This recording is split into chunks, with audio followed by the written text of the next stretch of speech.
29 August 2023 रोजी आपला मराठा समाज शाळगाड इथं बैठक घाट्यावरती लाखाच्या संख्येनं आजच्या दिवशी एकत्र आला होता. भर उन्हात आजच्या दिवसाचं त्या ठिकाणचं असणारं ऊन प्रचंड होतं.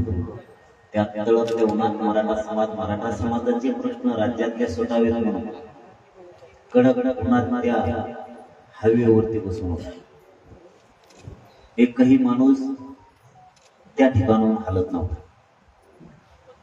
आजचा आपल्यासाठी खूप आनंदाचा दिवस आहे.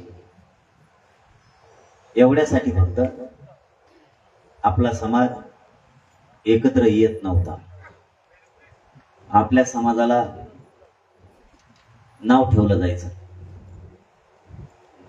आजची आपली ही